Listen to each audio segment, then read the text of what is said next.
नमस्कार। नेपाल टेलिभिजन समाचारमा स्वागत छ। म श्वेता सिन्हा साथमा छु म सुरेन्द्र पौडेल। सुरुमा यस प्रसारणका प्रमुख समाचार। नागरिकको अपेक्षा अनुसारको काम गर्ने सत्ता गठबन्धनको प्रतिबद्धता। एमालेका अध्यक्ष ओलीको संयोजकत्वमा बनेको कार्यदलले 5 दिनभित्र न्यूनतम साझा कार्यक्रम बनाउने। नेता र कूटनीतिक नियोगका व्यक्तिलाई नभेट्न सुरक्षा अधिकारीलाई गृहको निर्देशन। सरकारको निर्देशनपछि नियम विपरीत राखिएका प्रहरी सम्बन्धित कार्यालयमा फर्किन थाले। राष्ट्रपतिको कार्यकाल फागुन 29 गते सकिए लगत्तै उपराष्ट्रपतिको कार्यकाल पनि सकिने। दुवै पदका लागि निर्वाचनको तयारी गर्दै निर्वाचन आयोग। काठमाडौँ केरुङ अन्तर्देशीय रेलमार्गको सम्भाव्यता अध्ययन गर्न चिनिया प्राविधिक टोली नेपालमा। 42 महिनाको अध्ययन पश्चात निर्माण सुरु गरिने रेल विभागको भनाई। चीनमा कोभिड संक्रमण बढेसँगै त्यहाँबाट आउनेका लागि अमेरिका सहित 5 मुलुकले गरे अनिवार्य जाँचको व्यवस्था। सबै मुलुकलाई समान व्यवहार हुनुपर्ने चीनको भनाई। र ए डिभिजन लिग फुटबल प्रतियोगिता आगामी फागुनको 19 गतेबाट आयोजना गर्ने एन्फाको निर्णय। लिग दोहोरो राउन्ड रोबिन फर्म्याटमा खेलाउन क्लबहरू सहमत।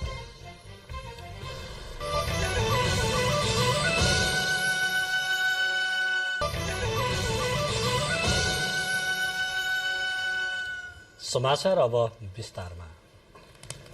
प्रमुख सत्ता साझेदार दलले सरकारको न्यूनतम साझा कार्यक्रम तयार पारेर नागरिकको अपेक्षा अनुसारको काम गर्ने प्रतिबद्धता व्यक्त गरेका छन्। प्रधानमन्त्री निवास बालुवाटारमा आज बसेको बैठकले कार्यदल गठन गरी 5 दिनभित्र सरकारको न्यूनतम नीति तथा कार्यक्रम तयार पार्ने भएको हो। न्यूनतम साझा कार्यक्रम तय गर्न नेकपा एमालेका अध्यक्ष केपी शर्मा ओलीको संयोजकत्वमा एक कार्यदल गठन गरिएको छ। बालुवाटारमा बसेको सत्ता साझेदार दलको बैठकले कार्यदलमा सरकारमा सहभागी दलका तर्फबाट एक जना सदस्य रहने निर्णय गरेको छ। कार्यदलले 5 दिनभित्र सरकारको न्यूनतम साझा कार्यक्रम तयार पार्ने उपप्रधान तथा गृहमन्त्री रवि लामिछानेले जानकारी दिनुभयो। यस कार्यदलबाट जनअपेक्षा अनुसारका कार्यक्रम आउने पनि उहाँले संचारकर्मीहरूलाई जानकारी दिनुभयो। बैठकमा मन्त्री परिषद विस्तारबारे छलफल भए पनि त्यसका लागि अझै केही समय लाग्ने उहाँको भनाइ छ। उद्देश्य प्राप्तिका लागि न्यूनतम साझा कार्यक्रम बनाएर हामी केका लागि सरकार गठन भएका हौं, हामी केका लागि सरकारमा छौं भन्ने कुरा तय गर्ने हो। त्यो तय गर्नका लागि हामीले यो एउटा संयन्त्र बनाएका हौं। संसदबाट प्रधानमन्त्रीको विश्वासको मत प्राप्त गरेपछि मात्र मन्त्री परिषद विस्तार गर्ने तयारीमा प्रधानमन्त्री पुष्पकमल दाहाल रहनु भएको छ। तर आजको बैठकमा भने सरकार विस्तार गर्ने सबै विषयलाई प्याकेजमा टुङ्गो लगाउने सन्दर्भमा कुराकानी भएकोले अघि र पछि भन्ने खुली नसकेको पनि लामिछानेले जानकारी दिनुभयो। मन्त्री परिषद विस्तार गर्दा भने विषयगत रूपमा समेत योग्य व्यक्तिलाई पनि समावेश गर्ने विषयमा बैठकमा महत्वपूर्ण विचार विमर्श भएको थियो। संसद बैठक अगाडि नै तय गर्ने भन्ने विषय पनि सबै विषयहरू प्याकेजमा गर्ने, त्यो मात्र होइन प्रदेशसँग हामी त अब हाम्रो दल प्रदेशमा नभए तापनि अन्य सत्ता साझेदार दलहरू चाहिँ प्रदेशमा पनि एउटा उहाँहरूको पनि उपस्थिति छ, उहाँहरूको पनि दावेदारी छ। त्यसले गर्दा सबै चिज प्याकेजमा नै रहन्छ। तर कुनै नीतिलाई हेरेर होइन कि समझदारी बन्दाखेरि समझदारी बन्ने हो, कुनै समयलाई राखेर यस पछाडि गर्ने अगाडि गर्ने भन्ने भएको छैन।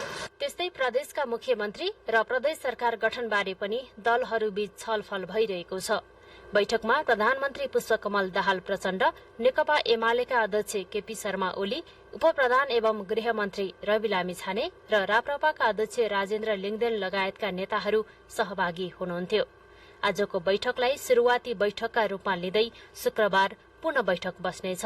क्यामेरामा अनुप घिमिरेको साथमा दुर्गा खड्का, नेपाल टेलिभिजन। सुरक्षा निकायका पदाधिकारीले कूटनीतिक नियोग र राजनैतिक नेतृत्वसँग भेटघाट गर्दा विभागीय स्वीकृति लिनुपर्ने भएको छ। गृह मन्त्रालयले आज सुरक्षा निकायका पदाधिकारीलाई स्पष्ट प्रयोजनका साथै विभागीय स्वीकृति नलिई राजनैतिक दलका नेता तथा कूटनीतिक नियोगका नेतृत्वसँग भेटघाट नगर्न निर्देशन दिएको हो। गृह मन्त्रालयका प्रवक्ता फणीन्द्र मणि पोखरेलले यस निर्देशन विपरीत कार्य गराएको पाइएमा प्रचलित कानून बमोजिम अनुशासन सम्बन्धी कारवाही हुने विज्ञप्ति मार्फत जानकारी गराउनु भएको छ। यसैबीच सरकारले कार्यविधि नै बनाएर सुरक्षा चुनौती रहेका विशिष्ट तथा पूर्व पदाधिकारीको सुरक्षाका लागि सुरक्षाकर्मी खटाउने निर्णय गर्यो। तर राजनैतिक दलका नेता तथा पूर्व पदाधिकारीले कार्यविधि विपरीत सुरक्षाकर्मीलाई व्यक्तिगत प्रयोजनमा खटाउन थाले। नियम विपरीत खटिएका सुरक्षाकर्मी फिर्ता गर्न सरकारले निर्देशन दिएपछि प्रहरी तथा सशस्त्र प्रहरी सम्बन्धित कार्यालयमा फर्किन थालेका छन्। गृह मन्त्रालयले कार्यविधि विपरीत खटिएका सुरक्षाकर्मी 48 घण्टाभित्र फिर्ता गराउन निर्देशन दिएसँगै सुरक्षाकर्मीहरू फिर्ता गर्ने क्रम शुरू भएको छ। व्यक्तिगत चाहना र हचुवा निर्णयका आधारमा अनावश्यक सुरक्षाकर्मी लिने र रवाफ देखाउने प्रवृत्ति बढेपछि 2 वर्ष अघि सरकारले सुरक्षा सम्बन्धी कार्यविधि नै तयार पारेको थियो। बहालवाला तथा पूर्व विशिष्ट व्यक्तिको सुरक्षा सम्बन्धी कार्यविधि 2077 ल्याएसँगै त्यसबेला समेत घरेलु कामदारका रूपमा रहेका धेरै सुरक्षाकर्मीहरू फिर्ता गरिएको थियो। कार्यविधि कार्यान्वयनमा आएको 2 वर्ष बितिसक्दा समेत अझै नियम विपरीत सुरक्षाकर्मीहरू राखेको पाइएपछि उपप्रधान तथा गृहमन्त्री रवि लामिछानेले कार्यभार सम्हालेको भोलिपल्टै कार्यविधि विपरीतका सुरक्षाकर्मी फिर्ता बोलाउन निर्देशन दिनुभएको थियो। सोही अनुसार गृह मन्त्रालयले सम्बन्धित कार्यालयलाई परिपत्र गरेको हो। विभिन्न तह पदाधिकारी तथा दलका नेताहरू समेत आफ्नो पहुँचका आधारमा सुरक्षाकर्मी प्रयोग गरिरहेको भए पनि कति सुरक्षाकर्मीहरू कार्यविधि विपरीत खटिएका छन् भन्ने एकिन तथ्याङ्क नरहेको गृह मन्त्रालयले जनाएको छ। मन्त्रालयले विज्ञप्ति जारी गरेसँगै चालकका रूपमा खटिएका 60 जना सुरक्षाकर्मीलाई गृह मन्त्रालयले फिर्ता गरिसकेको छ। त्यस्तै अन्य स्थानबाट समेत फिर्ता हुने क्रम जारी रहेको मन्त्रालयले जनाएको छ। पटक पटक गरेर 60 जना आएका छन्। तिनीले काम गरिरहेको थिए। अब हाम्रो हिजो चिठी दियौं, उनीहरूका नि केही बरबुदार जस्ता कुराहरू हुन्छन्। अब आज भोलि बिदा भयो, आज त्यो सबै सक्छन्। आइतबारदेखि उनीहरू आफ्नो निकायमा जान्छन्। नआएकालाई तपाईँहरू आफू तान्नु होला भनेर भनेको छ। जिल्लासम्म पनि यो कुरो गएको छ। अब दुईटै निकायबाट आउँछन्, आएपछि हामी त्यसलाई गरौँ संख्या हेरौँला। सुरक्षा चुनौती विश्लेषण नगरी पूर्व विशिष्टदेखि अधिकांश दलका नेताले पहुँचका आधारमा तोकिए भन्दा बढी सुरक्षाकर्मी लिँदै आएका छन्। सरकारले मापदण्ड भन्दा अधिक राखिएका र मापदण्ड विपरीत राखिएका सबै सुरक्षाकर्मी फिर्ता गर्ने गरी माथतका निकायलाई निर्देशन दिएको छ। क्यामेरामा शिव पंगेनीका साथ सलुजा दहाल, काठमाडौँ। नवनियुक्त अर्थमन्त्री विष्णु पौडेलले मुलुकको आर्थिक उन्नतिका लागि सरकार हरेक क्षेत्रसँग सहकार्य गर्न तयार रहेको बताउनु भएको छ। अर्थमन्त्री पौडेलले नेपाल चेम्बर अफ कमर्ससँगको भेटघाट कार्यक्रममा अर्थतन्त्र सरकारको सर्वाधिक चासोको विषय भएकाले सरकार सहकार्य गर्न तयार रहेको बताउनु भयो। सरकारलाई म छलफलको विषय बनाउँछु र समस्याको सकारात्मक समाधान खोज्नका लागि मेरो प्रयास रहन्छ। मुलुकको आर्थिक उन्नति यति बेलाको हाम्रो सर्वाधिक सरोकारको विषय हो। यो विषयमा चेम्बर अफ कमर्स सरकारसँग सहकार्य गर्ने जुन तपाईँहरूको चाहिँ कमिटमेन्ट छ त्यसलाई म सराहना गर्छु। हामीहरू त्यसरी नै अगाडि बढौँ। त्यस्तै आज अर्थमन्त्री पौडेललाई नेपाल उद्योग व्यापार संघ, शेयर बजार लगानीकर्ता तथा नेपाल माइक्रो फाइनान्स संघ लगायतले भेटेर आफ्ना समस्या राखेका थिए भने अर्थमन्त्री पौडेलले समस्या समाधान गर्ने आश्वासन दिनुभएको थियो। समाचारहरू बाँकी नै छन्, एकैछिन विश्राम। विश्रामपछि स्वागत छ। अब बाँकी समाचार क्रम। प्रधानमन्त्री पुष्पकमल दाहाल प्रचण्डसँग नेपालका लागि अमेरिकी राजदूत DR थम्सनले भेट गरी बधाई दिनुभएको छ। प्रधानमन्त्री निवास बालुवाटारमा भएको भेटमा द्विपक्षीय हितका विषयमा कुराकानी भएको प्रधानमन्त्रीका प्रेस संयोजक सूर्य किरण शर्माले जानकारी दिनुभयो। बागमती प्रदेश सभाका ज्येष्ठ सदस्य रामप्रसाद ढुङ्गानाले प्रदेश सभाका नवनिर्वाचित 109 प्रदेश सभा सदस्यलाई आज पद तथा गोपनीयताको शपथ गराउनु भएको छ। हेटौडा स्थित बागमती प्रदेश सभामा 12 जना सदस्यले नेवारी र 3 जना सदस्यले तामाङ भाषामा शपथ ग्रहण गर्नुभएको छ। ज्येष्ठ सदस्य रामप्रसाद ढुङ्गानाले बागमती प्रदेश प्रमुख यादव चन्द्र शर्मा समक्ष हिजो शपथ लिनुभएको थियो। यसैबीच बागमती प्रदेशका प्रदेश प्रमुख शर्माले बागमती प्रदेश सभाको अधिवेशन बैठक यही पुस 18 गते दिनको 1 बजे बस्ने गरी आह्वान गर्नुभएको छ। यसै गरी गण्डकी प्रदेश सभा सदस्यले पनि आज पद तथा गोपनीयताको शपथ लिएका छन्। प्रदेश सभा सदस्यहरूलाई ज्येष्ठ सदस्य मित्रलाल बस्यालले शपथ गराउनु भएको हो। यसअघि गण्डकी प्रदेश प्रमुख पृथ्वीमान गुरुङले हिजो बस्याललाई शपथ गराउनु भएको थियो। शपथ ग्रहण समारोहमा सदस्यहरू निर्वाचन आयोगबाट निर्वाचित भएको प्रमाणपत्र सहित राष्ट्रिय एवं जातीय पहिचान झल्कने पोशाकमा उपस्थित भएका थिए। 60 सदस्यीय प्रदेश सभामा नेपाली कांग्रेसका 27, नेकपा एमालेका 22, नेकपा माओवादी केन्द्रका 8, राष्ट्रिय प्रजातन्त्र पार्टीका 2 र नेकपा एकीकृत समाजवादीका 1 जना सदस्य छन्। प्रदेश प्रमुख गुरुङले यही पुस 18 गते गण्डकी प्रदेश सभाको अधिवेशन आह्वान गर्नुभएको छ। कर्णाली प्रदेशको प्रदेश प्रमुखको कार्यालयले प्रदेश सभाको अधिवेशन आह्वान गरेको छ। कर्णाली प्रदेश सरकारको सिफारिशमा प्रदेश प्रमुख तिलक परियारले यही पुस 18 गते सोमबार 1 बजेलाई अधिवेशन आह्वान गर्नुभएको हो। प्रदेश सभाले सभामुख निर्वाचित नगरुन्जेलसम्म प्रदेश सभाका ज्येष्ठ सदस्य विनोद कुमार शाहले कार्यवाहक सभामुखका रूपमा सभा सञ्चालन गर्नुहुने प्रदेश सभा सचिवालयले जनाएको छ। राष्ट्रपतिको कार्यकाल आउँदो फागुन 29 गते र उपराष्ट्रपतिको कार्यकाल चैत 9 गते सकिँदैछ। वर्तमान राष्ट्रपति र उपराष्ट्रपतिको कार्यकाल सकिनु 1 महिना अघि नै दुवै पदका लागि निर्वाचन हुनुपर्ने संवैधानिक व्यवस्था छ। सोही अनुसार निर्वाचन आयोगले निर्वाचनको तयारी गरेको छ। राष्ट्रपति र उपराष्ट्रपति पदको निर्वाचन कसरी हुन्छ त? यो एक रिपोर्ट। राष्ट्रपतिको पदावधि सकिनुभन्दा कम्तीमा 1 महिना अघि निर्वाचन गराउनु पर्ने संवैधानिक व्यवस्था अनुसार निर्वाचन आयोगले निर्वाचनको मिति तोक्ने तयारी गरेको छ। आयोगले मिति घोषणा गरेसँगै नेपाल सरकारलाई जानकारी दिनुपर्ने व्यवस्था छ। राष्ट्रपति र उपराष्ट्रपति निर्वाचन भने फरक फरक मितिमा गर्नुपर्नेछ, किनकि राष्ट्रपति र उपराष्ट्रपतिमा फरक लिङ्ग वा समुदायबाट प्रतिनिधित्व हुनुपर्ने व्यवस्था भएकै कारण दुई पदको फरक फरक मितिमा निर्वाचन हुनेछ। निर्वाचनको मिति घोषणासँगै निर्वाचन गर्न आयोगले न्याय परिषदको सिफारिशमा उच्च अदालतका न्यायाधीशलाई निर्वाचन अधिकृत नियुक्त गर्ने व्यवस्था छ। राष्ट्रपति र उपराष्ट्रपतिको निर्वाचन यो हाम्रो व्यवस्था अनुसार एकैपटक गर्न नसकिने जस्तो देखिन्छ, किनकि एउटा योग्यताका कुरा अथवा एउटा प्रावधान के छ भन्दा राष्ट्रपति र उपराष्ट्रपतिको निर्वाचन हुँदाखेरिमा फरक लिङ्ग र फरक समुदायको हुनुपर्छ भन्ने व्यवस्था गरेका छ। त्यसैले अब यो फरक पार्नको लागि चाहिँ पहिलो निर्वाचन सामान्यतः राष्ट्रपतिको निर्वाचन हुने गर्छ। अब राष्ट्रपतिको निर्वाचनमा चाहिँ यदि पुरुष अथवा महिला जो पनि उम्मेदवार हुन सक्नुभयो र त्यसबाट को आउँछ, यदि पुरुष राष्ट्रपति अथवा एउटा समुदायको चाहिँ आउनु हो भने अर्को लिङ्ग अथवा अर्को समुदायको चाहिँ उपराष्ट्रपति पार्नुपर्ने भएको कारणले गर्दाखेरिमा यो दुईटा एउटाको निर्वाचन सम्पन्न भएपछि अर्को हुन्छ। राष्ट्रपति र उपराष्ट्रपति पदमा उम्मेद्वार हुन 45 वर्ष उमेर पुगेको र कुनै कानूनले अयोग्य नभएको व्यक्ति उम्मेद्वार हुन पाउँछन्। निर्वाचनमा संघीय संसद प्रतिनिधि सभा र राष्ट्रिय सभाका 334 र 7 वटा प्रदेश सभाका 550 सदस्यहरू मतदाता हुनेछन्। विद्यमान जनसंख्या अनुसार यी पदको निर्वाचनका लागि संघीय संसदका प्रति सदस्यको मतभार 79 र प्रदेश सभाका प्रति सदस्यको मतभार 48 हुने व्यवस्था छ। निर्वाचनमा मनोनयनका लागि मतदाता नामावलीमा नाम समावेश भएका 5 जना प्रस्तावक र 5 जना समर्थक आवश्यक पर्ने व्यवस्था छ। राष्ट्रपति र उपराष्ट्रपतिका लागि हुने निर्वाचनमा उम्मेद्वारले प्राप्त गरेको मत निर्वाचक मण्डलको तत्काल कायम रहेको कुल मतको बहुमत नआएमा सबैभन्दा बढी मत प्राप्त गर्ने 2 जना उम्मेद्वार बीच पुनः निर्वाचन गराउनु पर्ने व्यवस्था छ।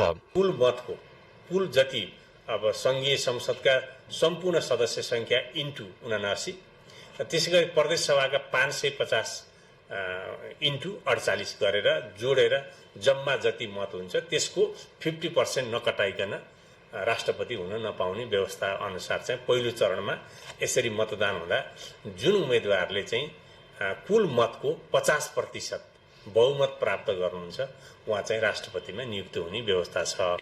2 जना बीच निर्वाचन हुँदा पनि कसैले 50% मत नकटाएमा पुनः मतदान गर्नुपर्छ।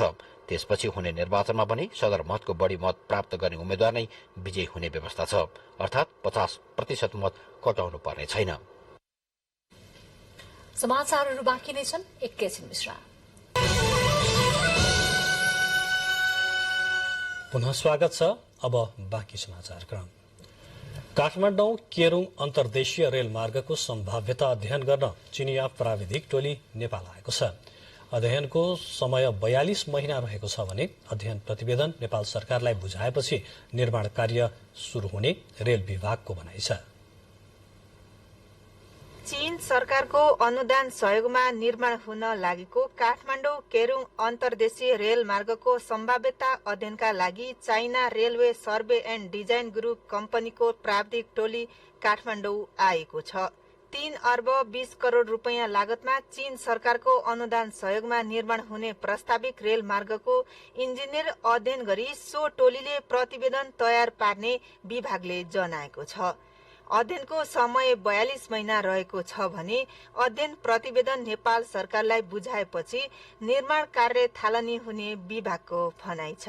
3.5 वर्षपछि चाहिँ केरुङबाट काठमाडौँ आउने रेल मार्गको फिजिबिलिटी स्टडी रिपोर्ट हामीले प्राप्त गर्छौं र त्यही फिजिबिलिटी स्टडी रिपोर्टको आधारमा चाहिँ रेल मार्ग बनाउने कि नबनाउने अथवा कति पैसा लाग्दो रहेछ, कति समयमा बन्न सक्छ, कस्तो खालको टेक्नोलोजी त्यहाँ हुन्छ, यी सबै डिटेल्सहरू चाहिँ हामीले 3.5 वर्षको अवधिभित्रमा पाउँछौं।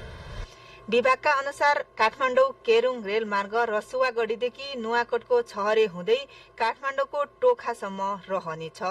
रेल मार्गको लम्बाई 72 किलोमिटर रहनेछ। रेल मार्ग निर्माण कार्यमा प्राविधिक टोली चीन सरकारको रहनेछ भने अन्य आवश्यक सहयोग नेपाल सरकारले गर्ने सम्झौता भएको छ। काठमाडौँ केरुङ रेल मार्गको डीपीआर बनाउने समझदारी पत्रमा 2076 असोजमा भएको चीनिया राष्ट्रपति सी चिङफिङको नेपाल भ्रमणका क्रममा हस्ताक्षर भएको थियो। क्यामेरामा रसिला श्रेष्ठका साथ पवन वर्षा शाह, नेपाल टेलिभिजन, काठमाडौँ। रौतहट 3बाट प्रतिनिधि सभा सदस्यमा स्वतन्त्र निर्वाचित प्रभु शाहले आफ्नो नेतृत्वमा आम जनता पार्टी गठन गर्नुभएको छ। आज काठमाडौँमा भएको भेलाले शाहको नेतृत्वमा 51 सदस्यीय केन्द्रीय तदर्थ समिति गठन गरेको छ। शाहले 7 प्रदेशमा अध्यक्ष र इन्चार्ज पनि तोक्नु भएको छ।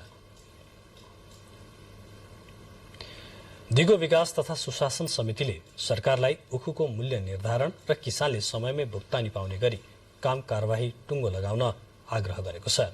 सस्तो तथा उधारोमै किसानले उखु बेच्ने बाध्यता आइपरेको हुनाले तत्काल नै कृषि र उद्योग मन्त्रालयलाई समितिले यस विषयमा टुङ्गो लगाउन आग्रह गरेको हो। आज समितिको बैठकमा सभापति प्रकाश पन्थले किसानलाई भुक्तानीको नाममा आन्दोलन नगरी पारिश्रमिक लिने वातावरण मिलाउन आग्रह गर्नुभयो।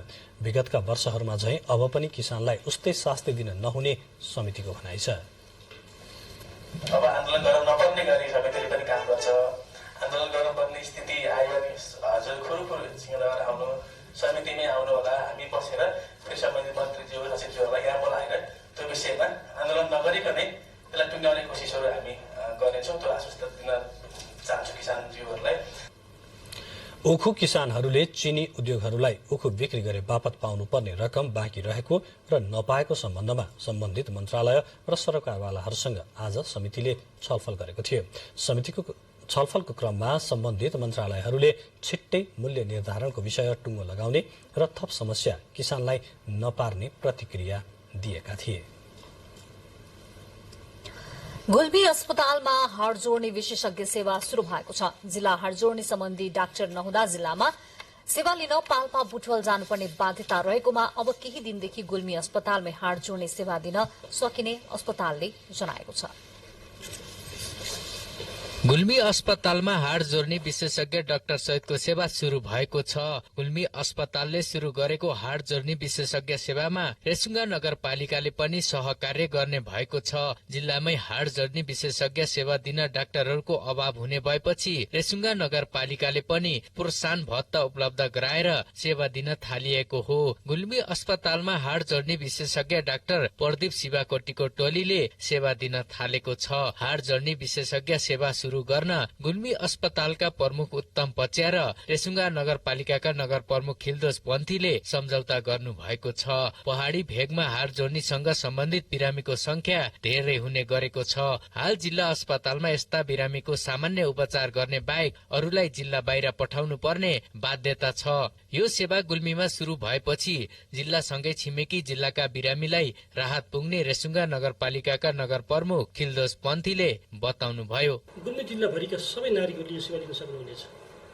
गुल्मी जिल्ला मात्र होइन, यो सेवा नभएका अन्य जिल्लाका नारीले पनि यो सेवा लिन सक्नुहुनेछ। हाड जोड्नी उपचारको क्रममा अपरेसनका लागि आवश्यक सीआरएम मेसिन रेसुङ्गा नगरपालिकाले खरिद गर्ने भएको छ। अस्पतालका अनुसार विशेषज्ञ सेवा सञ्चालनका लागि आवश्यक आधारभूत उपकरण खरिद प्रक्रिया अगाडि बढाइने गुल्मी अस्पतालका प्रमुख उत्तम पच्याले बताउनुभयो।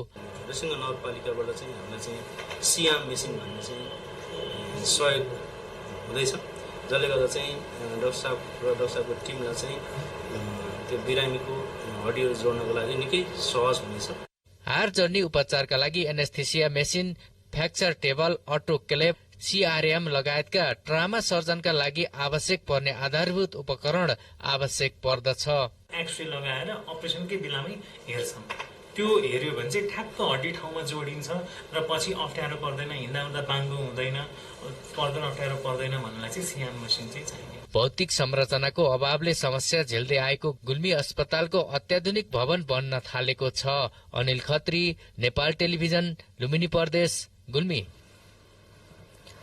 बागलुङको धौलागिरी अस्पतालले अक्सिजन ग्यास उत्पादन गर्न शुरू गरेको छ। यसअघिको कोरोनाको प्रकोप बढेका बेला अस्पतालमा स्थापना गरिएका पूर्वाधारबाट अस्पतालले हिजो आज दैनिक 100 सिलिन्डर ग्यास उत्पादन गर्ने गरेको छ। कोभिडको समयमा बिरामीको लागि अक्सिजन नपाएर ज्यान गुमाएको अवस्थामा अहिले भने धौलागिरी अस्पताल बागलुङले अक्सिजन उत्पादन गरी बिक्री गर्न थालेको छ। कोभिडको समयमा बिरामीको लागि अक्सिजन खरिद गर्दै आएको अस्पतालले अहिले आफै अक्सिजन प्लान्टबाट उत्पादन गर्दै आएको प्राविधिक सहायक झलक शर्माले बताउनु भयो। तर हाम्रो चाहिँ 24 घण्टा चलायो भनेदेखि दिनमा 30-40 वटा सिलिन्डर चाहिँ अहिले बेच्न सकिन्छ। धौलागिरी अस्पतालमा 3 करोड रुपियाँ लागतमा स्थापना गरिएको अक्सिजन प्लान्टबाट उत्पादित अक्सिजनले आत्मनिर्भर भएसँगै निर्यात समेत गर्न थालेको छ। अस्पतालमा 50 शय्यालाई पुग्ने गरी दैनिक अक्सिजन उत्पादन हुँदै आएको छ। अक्सिजन प्लान्टबाट साना ठूला गरी झण्डै दैनिक 100 वटा नयाँ सिलिन्डर भर्न सकिने अस्पताल व्यवस्थापन समितिका सदस्य लक्ष्मी जीसी कार्कीले बताउनु भयो। बाहिर मार्केटमा बेच्यो भने 50 रुपियाँ थप गरेर बेच्ने, स्वास्थ्य क्षेत्रमा लैजाँदाखेरि हामीले उही प्राइसमा चाहिँ 50 रुपियाँ थपेर मात्रै हामीले दिने व्यवस्था गरेका छौं। कोरोनाको समयमा दैनिक 4 पटक पोखराबाट अक्सिजन भित्राउने गरेको अस्पतालमा अहिले दैनिक उत्पादन हुँदै आएको छ। अस्पतालको अक्सिजन प्लान्टबाट उत्पादित अक्सिजन बागलुङका स्वास्थ्य कार्यालय लगायत अन्य जिल्लाहरूमा पनि बिक्री हुँदै आएको छ। अस्पताल व्यवस्थापन समितिले सानो सिलिन्डर, मध्यम र ठूलो गरी 3 वटा अक्सिजन सिलिन्डर भर्नका लागि दर रेट समेत कायम गरेको छ। यसरी दर रेट कायम गरेसँगै र नजिकैमा अक्सिजन उत्पादन भइसकेपछि बागलुङ पर्वतमा रहेका स्वास्थ्य संस्थाहरूमा अक्सिजनको अभाव अब न्यून हुने देखिएको छ। किरण आचार्य, नेपाल टेलिभिजन, बागलुङ। पूर्वी नवलपुरमा राष्ट्रिय गौरवको आयोजनाका रूपमा रहेको गैंडाकोटदेखि पाल्पाको रामपुर जोड्ने कालीगण्डकी करिडोरको निर्माण कार्य अन्तिम चरणमा पुगेको छ। राष्ट्रिय गौरवको आयोजनाका रूपमा रहेको कालीगण्डकी करिडोरका 132 किलोमिटरको सड़कको निर्माण कार्य शुरू भएको 6 वर्षमा सम्पन्न हुन लागेको हो। पाल्पाको रामदीबाट नवलपुरको गैंडाकोटसम्मको निर्माणका लागि ठेक्का पाएको भारतीय कम्पनी इकेके कन्स्ट्रक्सन प्राइभेट लिमिटेडले 80% काम सकेको र अब 20% कार्य आगामी वैशाखसम्म सक्ने गरी काम भइरहेको आयोजनाका इन्जिनियर हेमराज ओलीले बताउनुभयो। 4 वर्षमा सम्पन्न गर्ने लक्ष्य लिएको सड़क आयोजना करिब 5 अर्ब 47 करोड़ रूपियाँमा ठेक्का भएको थियो। अहिले तपाईँ राति 8 बजेको नेपाल टेलिभिजन समाचारका साथमा हुनुहुन्छ। समाचार बुलेटिनमा प्रमुख समाचार पुनः एकपटक। नागरिकको अपेक्षा अनुसार काम गर्ने सत्ता गठबन्धनको प्रतिबद्धता। एमालेका अध्यक्ष ओलीको संयोजकत्वमा बनेको कार्यदलले 5 दिनभित्र न्यूनतम साझा कार्यक्रम बनाउने। नेता र कूटनीतिक नियोगका व्यक्तिलाई नभेट्न सुरक्षा अधिकारीलाई गृहको निर्देशन। सरकारको निर्देशनपछि नियम विपरीत राखिएका प्रहरी सम्बन्धित कार्यालयमा फर्किन थाले। राष्ट्रपतिको कार्यकाल फागुन 29 गते र उपराष्ट्रपतिको कार्यकाल चैत 9 गते सकिँदै दुवै पदका लागि निर्वाचनको तयारी गर्दै निर्वाचन आयोग। काठमाडौँ केरुङ अन्तर्देशीय रेलमार्गको सम्भाव्यता अध्ययन गर्न चिनिया प्राविधिक टोली नेपालमा। 42 महिनाको अध्ययन पश्चात निर्माण शुरू गरिने रेल विभागको भनाइ। चीनमा कोभिड संक्रमण बढेसँगै त्यहाँबाट आउनेका लागि अमेरिका सहित 5 मुलुकले गरे अनिवार्य जाँचको व्यवस्था। सबै मुलुकलाई समान व्यवहार हुनुपर्ने चीनको भनाइ। र ए डिभिजन लीग फुटबल प्रतियोगिता आगामी फागुनको 19 गतेबाट आयोजना गर्ने एन्फाको निर्णय। लीग दोहोरो राउन्ड रोबिन फर्मेटमा खेलाउन क्लबहरू सहमत। अब बाँकी समाचार क्रम। गृह मन्त्रालयले घुस प्रकरणमा मुछिएका इलाका प्रहरी कार्यालय बुटवल रूपन्देहीका प्रहरी नायब उपरीक्षक डीएसपी ठग बहादुर केसीलाई निलम्बन गरेको छ। नेपाल प्रहरीले गरेको सिफारिसका आधारमा मन्त्रालयले केसीलाई निलम्बन गरेको गृह मन्त्रालयका प्रवक्ता फणीन्द्रमणि पोखरेलले जानकारी दिनुभयो। यसअघि उनलाई नेपाल प्रहरीको केन्द्रीय अनुसन्धान ब्यूरो सीआईबी को टोलीले सुन व्यवसायीसँग घुस मागेको आरोपमा आइतबार राति पक्राउ गरेको थियो। सुरुमा ब्यूरोले बुटवलका खिलेन्द्र सिंह जीसीलाई एक रिसोर्टबाट 9,50,000 रकमको चेक र उनको झोलामा सुन जस्तै देखिने 34 तोला 21 लालको पहेँलो धातुसहित पक्राउ गरेको थियो। उनीमाथि गरिएको अनुसन्धानका क्रममा सो घटनामा स्थानीय व्यवसायी किशन विक र डीएसपी केसीको आपसी सम्बन्ध रहेको खुलेपछि उनको निवासमै पुगेर प्रहरीले पक्राउ गरेको थियो। प्रहरीले उनीमाथि अनुसन्धान जारी रहेको जनाएको छ। अख्तियार दुरूपयोग अनुसन्धान आयोगका आयुक्त जयबहादुर चन्दले स्थानीय तहमा व्यापक व्यथिति रहेको बताउनु भएको छ। भ्रष्टाचार नियन्त्रण तथा सुशासन प्रवर्धन सम्बन्धी भोजपुर जिल्ला स्तरीय अन्तर्क्रिया कार्यक्रमलाई सम्बोधन गर्दै उहाँले यस्तो बताउनु भएको हो। आयोगले भ्रष्टाचार नियन्त्रणमा उल्लेख्य भूमिका खेलेको बताउँदै उहाँले स्थानीय तहमा हुने विकास निर्माण लगायतका योजना सञ्चालन गर्दा जनप्रतिनिधिहरूले इमान्दारपूर्वक काम गर्नुपर्ने धारणा राख्नुभयो। आयुक्त चन्दले अस्वाभाविक जीवनशैली पनि भ्रष्टाचारको कारण रहेको उल्लेख गर्नुभयो। देशमा विकासको बाधकको रूपमा रहेको भ्रष्टाचारलाई कसरी न्यूनीकरण गर्ने आजको सबैको साझा दायित्व। राष्ट्रिय सूचना आयोगका प्रमुख आयुक्त महेन्द्रमान गुरुङले सूचना दिनु नै जनताप्रति जवाफदेही हुनुको महत्वपूर्ण पक्ष भएको बताउनु भएको छ। बाजुरामा आयोजित एक कार्यक्रममा प्रमुख आयुक्त गुरुङले सार्वजनिक निकाय पारदर्शी बन्न र जनताप्रति उत्तरदायी एवं जवाफदेही बन्नका लागि त्यस्ता निकायले जनतालाई सजिलै सूचना प्रवाह गर्नुपर्ने बताउनुभयो। आम जनताले सूचना माग्नुपर्ने अवस्था नै आउनु नपर्ने गरी सार्वजनिक निकाय पारदर्शी बन्नुपर्ने उहाँको भनाइ छ।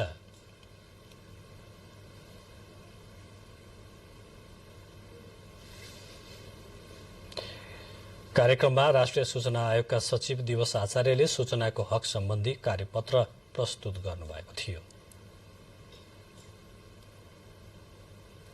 रूपन्देहीको सालझण्डी स्थित नेपाली सैनिक ब्याटल स्कूलमा नेपाल भारत संयुक्त तालिम अभ्यास सम्पन्न भएको छ। यही पुस 1 गतेदेखि सञ्चालन भएको तालिम आज बलाधिकृत रथी सरोज प्रताप राणाले एक विशेष कार्यक्रमका बीच समापन गर्नुभएको हो। तालिम अभ्यासमा विपद व्यवस्थापनको समयमा गरिने खोज तथा उद्धार र स्वास्थ्य उपचार लगायत प्रतिविद्रोह तथा प्रति आतंकवाद जस्ता विषयहरू समावेश गरिएको थियो। अभ्यासमा नेपाली सेनाबाट प्रमुख सेनानी विमल कुमार वाग्ले र भारतीय सेनाबाट कर्णेल हिमांशु बाहुगुनाको नेतृत्वमा दुवै देशका गरी 668 जना सकल दर्जा सहभागी रहेका थिए।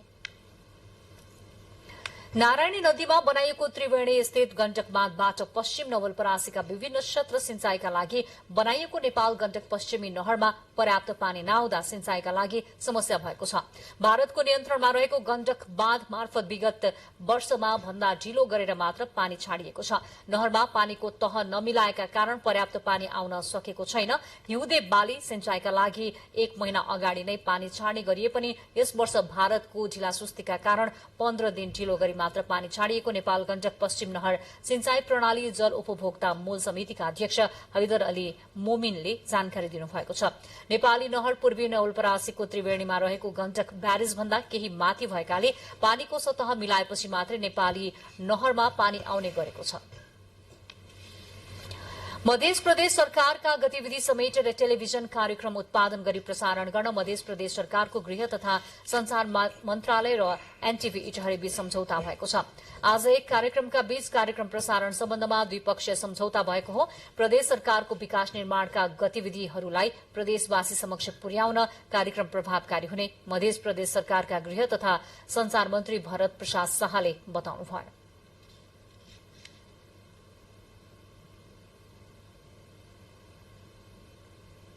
होइन, मूलभूत रूपमा मधेस सरकारले गरेका राम्रा कामहरू, चाहे त्यो भौतिक पूर्वाधारको क्षेत्रको कुरा होस् या विपद व्यवस्थापनको कोणबाट होस् या शान्ति सुरक्षा या पर्यटन भयो, त्यसपछि कृषि भयो लगायतका गतिविधिहरू जो छन् त्यसको बारेमा खास गरेर प्रदेश डायरीले जनता समक्ष लाने गरेका छन्। सम्झौता पत्रमा संचार तथा गृह सचिव रामकुमार महतो र एनटीभी इटहरी प्रमुख गर्जोरधन राईले हस्ताक्षर गर्नुभएको छ। सम्झौता पत्रमा हस्ताक्षर गर्दै सचिव महतोले मध्य प्रदेश डायरीले समग्र मधेसवासीमा सूचनाको पहुँचसँगै सरकारको तर्फबाट भएका विकासका कामहरू जनता समक्ष पुर्याउने कार्यक्रमले पुर्याउने विश्वास व्यक्त गर्नुभयो। वार्षिक स्वीकृति कार्यक्रम अनुसार यो टेलिभिजनबाट, नेपाल टेलिभिजनबाट यो चाहिँ प्रदेश डायरी प्रसारण गर्ने, उत्पादन प्रसारण गर्ने भन्ने कार्यक्रम हो। सोही कार्यक्रम अनुसार नेपाल टेलिभिजनसँग प्रदेश डायरी उत्पादन र प्रसारणको सम्झौता सम्पन्न भएको छ। एनटीभी इटहरी प्रमुख गजुरधन राईले मध्य प्रदेश डायरी कार्यक्रमले प्रदेश सरकारको विकाससँगै समग्र गतिविधिहरूलाई जनतामाझ पुर्याउने बताउनुभयो।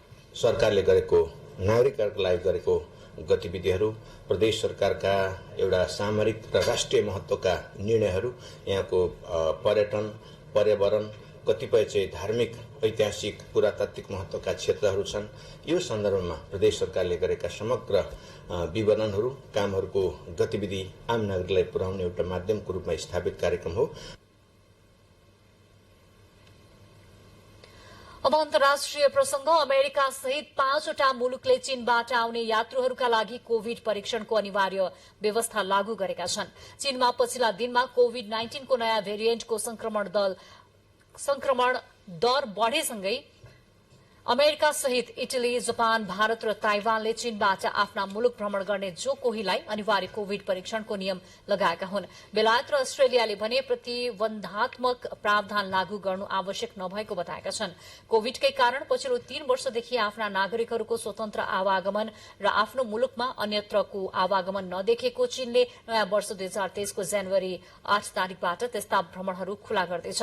तर पुनः बढ़ेको कोविड संक्रमण दरले भने अन्य मुलुकहरूलाई सशंकित बनाएको छ। चीनमा अहिले दैनिक 5000 भन्दा बढ़ी संख्यामा कोविड संक्रमण भइरहेको छ। यसै बीचमा चीनले भने वैज्ञानिक कारणले निम्ति आएको अवस्थालाई त्यही अनुरूप स्वीकार गर्नुपर्ने भन्दै कुनै एउटा मुलुकलाई हेरेर नियम लगाउनु न्यायोचित नहुने प्रतिक्रिया दिएको छ। नियमित पत्रकार सम्मेलनका क्रममा चीनको विदेश मन्त्रालयका प्रवक्ता वान वेनहुइनले सबै मुलुकलाई समान व्यवहार हुनुपर्ने बताउनुभयो। देशका नियमले सामान्य मानिसहरूको नियमित प्रक्रियामा असर पुग्नु नहुने पनि उहाँले बताउनुभयो। तर चीनबाट आउनेका लागि अनिवार्य परीक्षणको व्यवस्था लागू गर्ने पछिल्लो मुलुक अमेरिकाको रोग नियन्त्रण तथा रोकथाम विभागले भने जनवरी 5 तारिकदेखि चीनबाट आउने सबैका लागि कोविड परीक्षण अनिवार्य हुने बताएको छ। बाँकी समाचार एकैछिनमा।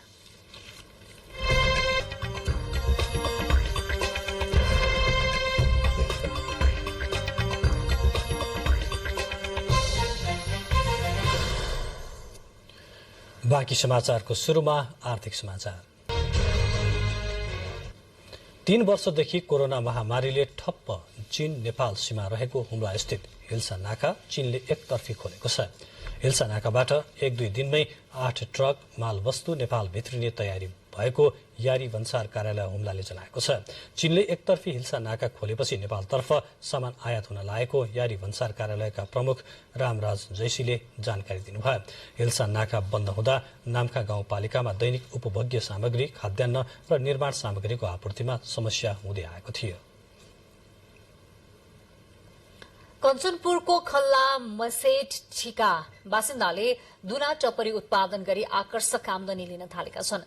साल र बालुका पातको प्रयोग गरी थोरै लगानीमा उत्पादन गर्न सकिने भएकाले दुना टपरी उद्योगलाई प्रोत्साहन गरिएको घरेलु तथा साना उद्योग कार्यालय कञ्चनपुरले जनाएको छ। कञ्चनपुर जिल्लाको विगत क्षेत्रको रूपमा चिनिएको खल्ला मसेटका जनताले दुना टपरी उद्योग सञ्चालन गरेर राम्रो आय आर्जन गरिरहेका छन्। भौगोलिक विगतताका हिसाबले समेत अन्य व्यवसायभन्दा दुना टपरी निर्माण सहज भएकाले यस भेगका जनताहरूको रोजाइमा दुना टपरी उद्योग परेको हो। उहाँहरूको आयोजनको स्रोत नै दुना टपरी बनेको छ।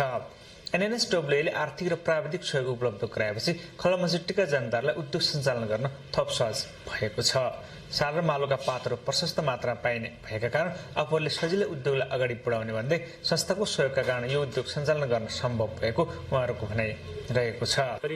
उद्योग सञ्चालन गरिसकेपछि अलि आम्दानी केही बढ्थ्यो कि घरधन्दा केही चल्थ्यो कि भन्ने उद्देश्यले हामीले उहाँसँग कुरा राख्दाखेरि उहाँहरू पनि सकारात्मक रूपले हेरेर हामीलाई दुना टपरी उद्योग सञ्चालन गर्नको लागि हामीले एउटा मसिन दिनुभएको छ। हामी यो काम गरेर हाम्रो यो गाउँका महिलाहरू दाजुभाइ सबै हामी यो गाउँमा आफ्नो रोजगार प्राप्त गर्छौँ भन्ने आशा लिएका छौँ। उद्योग सञ्चालनले खल्ला मसेटका जनताहरूको आय स्रोत बढ्नुका साथै रोजगारीका अवसर समेत सिर्जना भएको छ। एनएनएसडब्ल्यू सुदृढ परियोजनाका संयोजक राजकुमार सुनारले न्यून आय स्रोत भएका व्यक्तिहरूको आर्जनमा सुधार गर्न र जीवन निर्वाहलाई सहज बनाउनका लागि दुना टपरी उद्योग निर्माणमा सहयोग गरेको बताउनु भएको छ।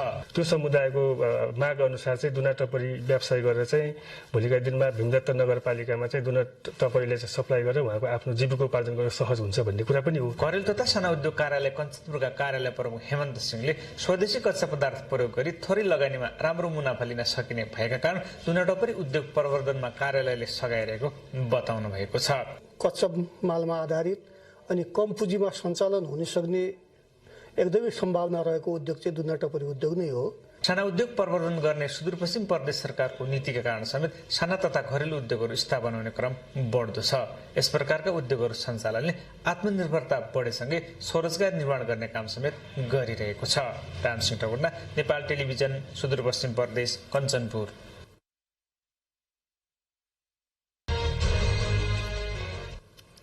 आर्थिक समाचारपछि अब पालो खेलकुद समाचारको।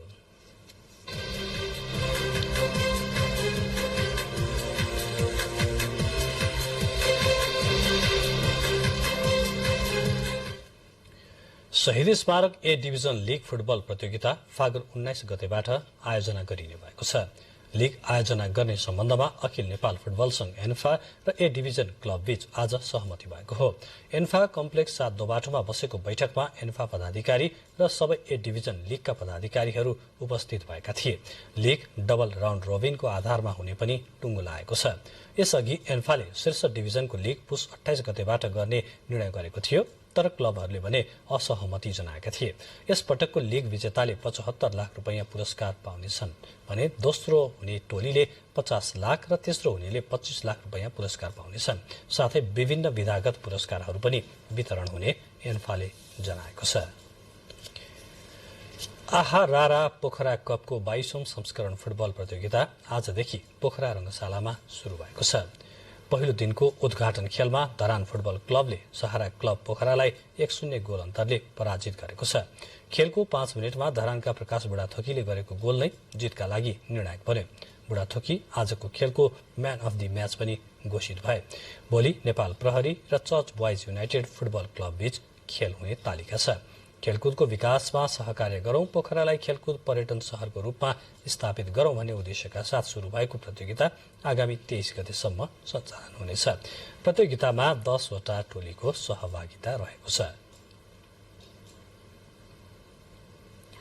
राजधानीमा जारी पहिलो संस्करणको नेपाल T20 क्रिकेट लीगमा विराटनगर सुपर किङ्स विजयी भएको छ। कीर्तिपुर स्थित त्रिवी क्रिकेट मैदानमा आज भएको खेलमा विराटनगरले पोखरा एभेन्जर्सलाई 8 विकेटले पराजित गर्दै विजयी भएको हो।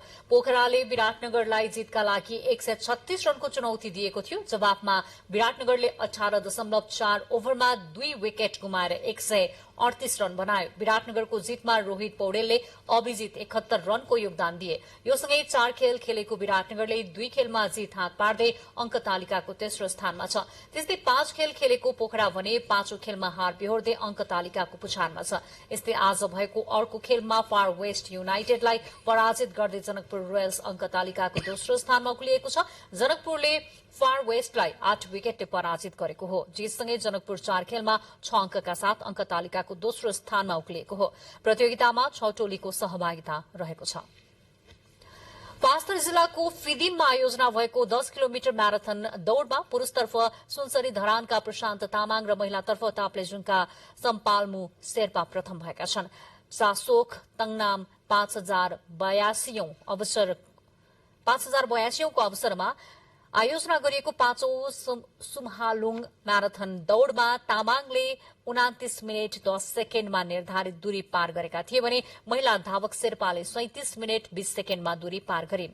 यसैगरी ताप्लेजुङका रमेश लिम्बू र धरानका नेन्वी माया राई दोस्रो भए भने पाँचथर हिलिहाङका दीपक सुहाङ र फिदिमका समीक्षा शेर्मा तृतीय भए। म्याराथनमा प्रथम हुनेले 30,000, दोस्रो हुनेले 20,000 र तृतीय हुनेले 10,000 पुरस्कार वितरण गर्नुभयो।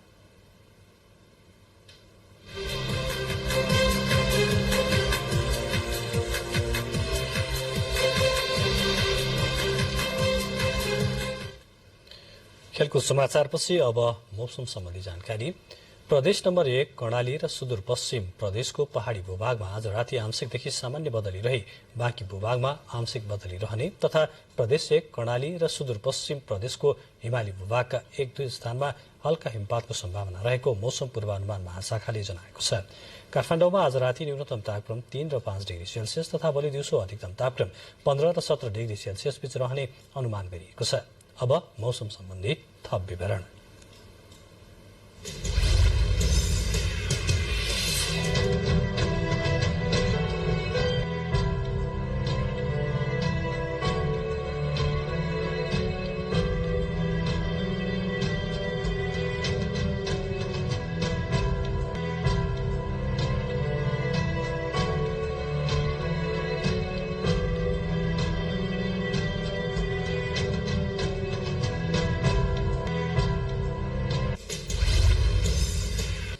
अब बुलेटिनको अन्त्यमा यस बुलेटिनका प्रमुख समाचार पुनः एकपटक। नागरिकको अपेक्षा अनुसारको काम गर्ने सत्ता गठबन्धनको प्रतिबद्धता। एमालेका अध्यक्ष ओलीको संयोजकत्वमा बनेको कार्यदलले 5 दिनभित्र न्यूनतम साझा कार्यक्रम बनाउने। नेता र कूटनीतिक नियोगका व्यक्तिलाई नभेट्न सुरक्षा अधिकारीलाई गृहको निर्देशन। सरकारको निर्देशनपछि नियम विपरीत राखिएका प्रहरी सम्बन्धित कार्यालय र उपराष्ट्रपतिको कार्यकाल चैत्र 4 गते सकिँदै दुवै पदका लागि निर्वाचनको तयारी गर्दै निर्वाचन आयोग। काठमाडौँ केरुङ अन्तर्देशीय रेलमार्गको सम्भाव्यता अध्ययन गर्न चिनिया प्राविधिक टोली नेपालमा। 42 महिनाको अध्ययन पश्चात निर्माण शुरू गरिने रेल विभागको भनाई। चीनमा कोभिड संक्रमण बढेसँगै त्यहाँबाट आउनेका लागि अमेरिका सहित 5 मुलुकले गरे अनिवार्य जाँचको व्यवस्था। सबै मुलुकलाई समान व्यवहार हुनुपर्ने चीनको भनाई। र ए डिभिजन लीग फुटबल प्रतियोगिता आगामी फागुनको 19 गतेबाट आयोजना गर्ने एन्फाको निर्णय। लीग दोहोरो राउन्ड रोबिन फर्म्याटमा खेलाउन क्लबहरू सहमत। हवस् त समाचारको सिलसिला अहिलेलाई यति नै। हामी बिदा चाहन्छौं।